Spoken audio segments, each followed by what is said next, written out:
The deep ডাইভে সবাইকে স্বাগত। তো আজকের আলোচনার বিষয় হল 2026-এর জন্য কানাডার স্টুডেন্ট ভিসা।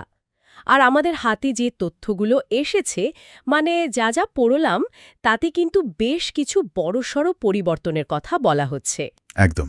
বিশেষ করে বাংলাদেশি আবেদনকারীদের জন্য তো এটা একটা রীতিমতো ঝাঁকুনি বলা চলে। ঠিক। তো আমাদের লক্ষ্য হল এই তথ্যগুলো ভেঙে আলোচনা করা, মানে একজন আবেদনকারীর জন্য এর আসল অর্থটা কি সেটা বোঝা। কানাডায় উচ্চ শিক্ষার স্বপ্নটা কি এখন আরও কঠিন হয়ে গেল, নাকি প্রস্তুতির ধরনে পরিবর্তন আনলেই চলবে? চলুন এই বিষয়টি আজ তলিয়ে দেখা যাক। দেখুন, বিষয়টা শুধু কঠিন বা সহজ বলাটা বোধহয় ঠিক হবে না। বলতে পারেন, কানাডা তার দরজাটা নতুন করে সাজাচ্ছে। তারা এখন শুধু শিক্ষার্থী চায় না, তারা চায় সঠিক শিক্ষার্থী। আমাদের হাতে থাকা তথ্যগুলো কিন্তু ইঙ্গিত দিচ্ছে যে এই পরিবর্তনগুলো হঠাৎ করে হয়নি।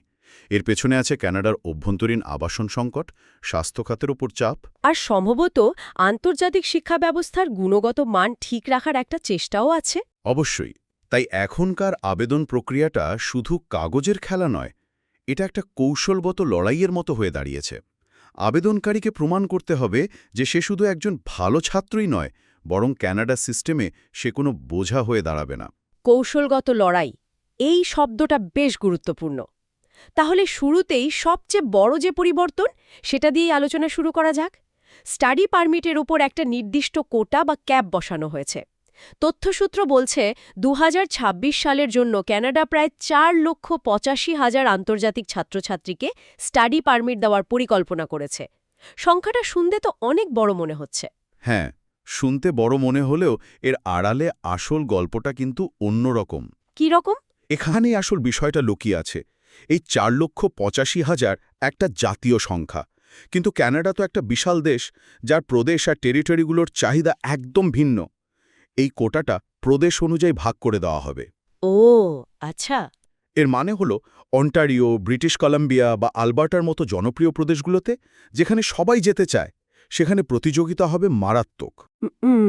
অনেকটা সেরা বিশ্ববিদ্যালয়ে ভর্তির মতো হাজার হাজার আবেদনকারীর মধ্যে মাত্র কয়েকশো সুযোগ পাবে। ঠিক ধরেছেন। তাই জাতীয় কোটা দেখে স্বস্তি পাওয়ার কোনো কারণ নেই। লড়াইটা হবে প্রাদেশিক পর্যায়ে। তার মানে আবেদন করার আগেই একজন শিক্ষার্থীকে ভাবতে হচ্ছে কোন প্রদেশে তার সুযোগ পাওয়ার সম্ভাবনা বেশি। এটা তো আবেদনের কৌশলটাই পুরোপুরি বদলে দিচ্ছে। একদম। আচ্ছা, এই কোটার ধাক্কার পাশাপাশি আরেকটা বড় দুঃসংবাদ হল এসডিএস বা স্টুডেন্ট ডিরেক্ট স্ট্রিম বন্ধ হয়ে যাওয়া। 8 নভেম্বর 2024 থেকে এটা কার্যকর হয়েছে। বাংলাদেশি ছাত্রছাত্রীদের জন্য এসডিএস তো ছিল একটা বড় ভরসার জায়গা, তাই না? অবশ্যই। এসডিএস ছিল একটা এক্সপ্রেসওয়ের মতো। যাদের আইএলটিএস স্কোর ভালো এবং জিআইসি কেনা থাকত, তারা 20-30 দিনের মধ্যে ভিসা পেয়ে যাওয়ার একটা আশা রাখতে পারত। এখন সেই এক্সপ্রেসওয়েটা বন্ধ। হ্যাঁ, এখন সবাইকে একই রেগুলার স্ট্রিম বা সাধারণ রাস্তা দিয়ে যেতে হবে। এর মানে শুধু যে ভিসা প্রসেসিংয়ে 2 থেকে 4 মাস বা তারও বেশি সময় লাগবে তাই নয়, এর একটা মনস্তাত্ত্বিক চাপও আছে। ঠিক। কারণও হতে পারে, কারণ ভিসা অফিসারদের হাতে এখন আর কোনো ফাস্ট ট্র্যাক ফাইল নেই। প্রতিটি আবেদনকে তারা এখন চুলচেরা বিশ্লেষণ করবেন। সময় যেহেতু বেশি লাগছে, প্রস্তুতি প্রতিটি ধাপে আরও সতর্ক হতে হবে। আর প্রস্তুতির কথা উঠলেই তো আসে সবচেয়ে বড় চ্যালেঞ্জের বিষয়টি, টাকা। আমাদের সূত্র বলছে আর্থিক সচ্ছলতা প্রমাণের নিয়মটাও এখন অনেক কঠিন হয়ে গেছে। প্রুফ অফ ফান্ডসের পরিমাণ বেশ অনেকটাই বাড়ানো হয়েছে। হ্যাঁ, এবং এটা অনেক পরিবারের বাজেটকে নতুন করে ভাবাতে বাধ্য করছে। সেপ্টেম্বর 2025 থেকে একজন আবেদনকারীকে জীবনযাত্রার খরচের জন্য CAD $22,895 দেখাতে হবে। $22,895। হ্যাঁ, আর পরিষ্কার করে বলি, এটা কিন্তু শুধু থাকা খাওয়ার খরচ। এর সাথে 1 বছরের টিউশন ফি, বিমান ভাড়া এবং অন্যান্য খরচ যোগ হবে। বাংলাদেশি টাকায় যদি আমরা একটা আনুমানিক হিসাব করি, তাহলে অঙ্কটা কোথায় গিয়ে দাঁড়ায়? কোর্স আর শহরের ওপর নির্ভর করে প্রায় 30 থেকে 40 লক্ষ টাকা বা তারও বেশি পরিমাণ অর্থ ব্যাংকে দেখাতে হতে পারে। 30 থেকে 40 লক্ষ টাকা, এটা সত্যিই অনেক বড় একটা অঙ্ক। আমি একটি আর্টিকেলে পড়ছিলাম যে শুধু টাকা দেখানোই যথেষ্ট নয়, ভিসা অফিসাররা এখন টাকার উৎস বা সোর্স নিয়েও খুব খুঁতখুঁতে। হঠাৎ করে অ্যাকাউন্টে বড় অঙ্কের টাকা এলে তারা সেটাকে লোন ফর শো বা শুধু দেখানোর জন্য আনা ধার হিসেবে সন্দেহ করেন। এই ব্যাপারটা কতটা সত্যি? এটা শতভাগ সত্যি, এবং এটা এখন ভিসা প্রত্যাখ্যানের অন্যতম বড় কারণ। ভিসা অফিসারকে বোঝাতে হবে যে এই টাকাটা সত্যিই আপনার পড়াশোনার জন্য, এবং এটা কোনো সাজানো নাটক নয়। এখানেই ৩ থেকে ৬ মাসের ব্যাংক স্টেটমেন্টের গুরুত্ব। যখন একজন অফিসার দেখেন যে টাকাটা আপনার অ্যাকাউন্টে বা আপনার স্পন্সরের অ্যাকাউন্টে বেশ কিছুদিন ধরে আছে এবং লেনদেন স্বাভাবিক, তখন একটা বিশ্বাসযোগ্যতা তৈরি হয়। এই টাকা কি শুধু সেভিংস হিসেবেই দেখাতে হবে? না, না, আপনি এই টাকা নিজের সেভিংস, বাবা মায়ের স্পন্সরশিপ, ফিক্সড ডিপোজিট বা এফডিআর, এমনকি এডুকেশন লোন হিসেবেও দেখাতে পারেন। কিন্তু প্রতিটি ক্ষেত্রে টাকার উৎস পরিষ্কারভাবে কাগজপত্রে উল্লেখ থাকতে হবে। তাহলে এত সব কড়াকড়ি, কোটা সিস্টেম আর বাড়তি খরচের চাপের মধ্যে আশার আলো কি কিছুই নেই? আমাদের হাতে থাকা তথ্য কিন্তু বলছে যে একটা নির্দিষ্ট গোষ্ঠীর আবেদনকারীদের জন্য সুখবরও আছে। হ্যাঁ, এই পুরো ঝড়ের মধ্যে একটা নিরাপদ আশ্রয়ও তৈরি করা হয়েছে, বিশেষ করে যারা মাস্টার্স বা পিএইচডি করার জন্য ক্যানাডায় যেতে চান। এখানেই বিষয়টা বেশ আকর্ষণীয় হয়ে উঠছে। ২০২৬ সাল থেকে পাবলিক ডিএলআই, অর্থাৎ সরকারি অনুমোদনপ্রাপ্ত বিশ্ববিদ্যালয়ে মাস্টার্স বা পিএইচডি প্রোগ্রামের জন্য আবেদন করতে আর পিএএল বা প্রভিন্সিয়াল অ্যাটেস্টেশন লেটার লাগবে না। এটা তো বিশাল একটা স্বস্তির খবর। পিএএল জোগাড় করাটাই নিজেই একটা বড় যুদ্ধ ছিল, কারণ প্রদেশগুলোর হাতে খুব সীমিত সংখ্যক লেটার থাকত। তার মানে কি এখন মাস্টার্সের অফার লেটার পাওয়া মানেই প্রায় অর্ধেক কাজ শেষ? ছিল ভিসা আবেদনের পূর্বশর্ত। এটা পেতে দেরি হলে পুরো আবেদন প্রক্রিয়াই পিছিয়ে যেত। এখন স্নাতকোত্তর পর্যায়ের শিক্ষার্থীরা অফার লেটার পাওয়ার পরই সরাসরি ভিসার জন্য আবেদন করতে পারবেন। এটা কানাডা সরকারের একটা স্পষ্ট ইঙ্গিত। তারা হয়তো শিক্ষার্থীর সংখ্যা নিয়ন্ত্রণ করতে চায়, কিন্তু তারা মেধাবী এবং উচ্চশিক্ষায় আগ্রহী গবেষকদের হারাতে চায় না। কিন্তু এখানে একটা ফাঁক থেকে যাওয়ার সম্ভাবনা আছে। সব মাস্টার্স প্রোগ্রামে কি এই সুবিধার আওতায় পড়বে, নাকি এখানেও কোনো শর্ত আছে? খুবই গুরুত্বপূর্ণ একটা প্রশ্ন।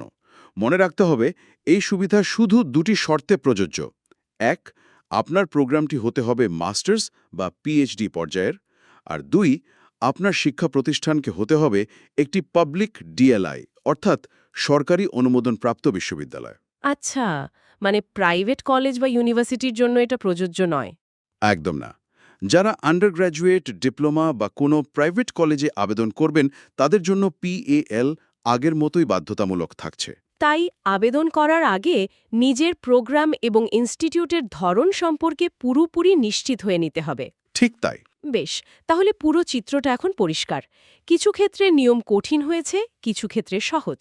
তাহলে চলুন এবার একজন আবেদনকারীর শীর্ষক থেকে পুরো প্রক্রিয়াটা ধাপে ধাপে সাজিয়ে ফেলি। এতগুলো পরিবর্তনের পর একটা সফল আবেদনের জন্য এখন ঠিক কি করতে হবে? প্রক্রিয়াটা শুরুই হয় সঠিক প্রতিষ্ঠান খোঁজা দিয়ে। এখানে প্রথম যে শব্দটা সবাই শুনবে তা হলো ডিএলআই বা ডেজিগনেটেড লার্নিং ইনস্টিটিউশন। এটা শুনতে ভারী শব্দ হলেও এর মানে খুব সহজ। এমন শিক্ষা প্রতিষ্ঠান যাকে কানাডার সরকার আন্তর্জাতিক ছাত্রছাত্রী আনার জন্য অনুমোদন দিয়েছে। আইআরসিসির ওয়েবসাইটে এর পুরো তালিকা আছে, তাই তো? হ্যাঁ, আর তালিকায় নাম না থাকলে কিন্তু অফার লেটারের কোনো মূল্যই নেই। আর আমাদের তথ্যসূত্র বলছে পাবলিক কলেজ বা বিশ্ববিদ্যালয়ে অফার লেটার পেলে ভিসার সম্ভাবনা সাধারণত বেশি থাকে। একটা নিখুঁত ফাইলের জন্য কিছু জিনিস অপরিহার্য, যেমন একটা ভ্যালিড পাসপোর্ট, নির্দিষ্ট মাপের ডিজিটাল ছবি, আপনার অফার লেটার বা এলওএ, পিএল যদি লাগে, এবং টিউশন ফি দেওয়ার রসিদ। ও, টিউশন ফি দেওয়ার রসিদটাও লাগে? হ্যাঁ, আর এখানে একটা টিপস দিই। প্রথম সেমেস্টারের ফি অগ্রিম দিয়ে দিলে ভিসা অফিসার এটাকে খুব ইতিবাচকভাবে দেখেন। এটা আপনার সদিচ্ছা এবং সক্ষমতা দুটোই প্রমাণ করে। আচ্ছা, আচ্ছা। এর সাথে লাগবে আর্থিক সচ্ছলতার সমস্ত প্রমাণপত্র, পুলিশ ক্লিয়ারেন্স সার্টিফিকেট এবং প্যানেল ফিজিশিয়ানের কাছ থেকে করা মেডিকেল রিপোর্ট। আর এই সব কাগজের ভেড়ে একটা ডকুমেন্ট আছে যেটাকে বলা হয় আবেদনের প্রাণ, এসওপি বা স্টেটমেন্ট অফ পারপাস। আমাদের কাছে থাকা একটি কেস স্টাডি বলছে একজন আবেদনকারীর আইএলটিএস স্কোর ৮, একাডেমিক রেজাল্ট চমৎকার, কিন্তু তার ভিসা বাতিল হয়ে যায় শুধু একটি দুর্বল এসওপির জন্য। এই ডকুমেন্টটি আসলে কতটা গুরুত্বপূর্ণ? আপনি প্রাণ শব্দটি ব্যবহার করেছেন এবং এটা আক্ষরিক অর্থেই সত্যি। ভিসা অফিসার দিনে শত শত আবেদন দেখেন, তাদের হাতে সময় খুব কম। এসওপি হলো সেই একমাত্র জায়গা যেখানে আপনি সরাসরি ভিসা অফিসারের সাথে কথা বলতে পারেন, তাকে আপনার গল্পটা শোনাতে পারেন। ইন্টারনেট থেকে কপি করা জেনেরিক কথা, যেমন Canada is a beautiful country with great opportunities, দেখলেই তারা আবেদনটি একপাশে সরিয়ে রাখেন। তাহলে কি লিখতে হবে? আপনাকে খুব স্পষ্টভাবে বোঝাতে হবে কেন আপনি কানাডা যেতে চান, কেন এই নির্দিষ্ট কোর্সটি আপনার ক্যারিয়ারের জন্য জরুরি, এবং পড়াশোনা শেষে আপনার দেশে ফিরে আসার পরিকল্পনা কি। এই দেশে ফিরে আসার পরিকল্পনা বা হোম টাইজের ওপরও তো এখন অনেক জোর দেওয়া হচ্ছে, তাই না? ঠিক তাই। ভিসা অফিসারকে এটা বোঝানো খুব জরুরি যে আপনি পড়াশোনা করতে যাচ্ছেন, অভিবাসনের জন্য নয়। যদিও পরে সেই সুযোগ থাকতে পারে, কিন্তু সেটা ভিন্ন আলোচনা। মানে উদ্দেশ্যটা পরিষ্কার থাকতে হবে। একদম। আপনার এসওপিতে যদি দেশের সাথে আপনার পারিবারিক, সামাজিক এবং আর্থিক সম্পর্কের বিষয়টি পরিষ্কারভাবে উল্লেখ থাকে, তাহলে সেটা আপনার আবেদনকে অনেক শক্তিশালী করে। যেমন, দেশে আপনার পরিবারের ব্যবসা আছে, আপনার বাবা মায়ের দেখাশোনার দায়িত্ব আপনার। অথবা পড়াশোনা শেষে দেশে ফিরে আপনার জন্য ভালো চাকরির সুযোগ অপেক্ষা করছে, এই ধরনের বিষয়গুলো। হ্যাঁ, এই বিষয়গুলো প্রমাণ করে যে আপনার ফিরে আসার ইচ্ছে এবং কারণ দুটোই আছে। তাহলে এই সব কিছুর নিচড় কি দাঁড়ালো? বিশেষ করে বাংলাদেশ থেকে যারা 2026 সালের জন্য প্রস্তুতি নিচ্ছেন, তাদের জন্য চূড়ান্ত কৌশলগুলো কি হবে?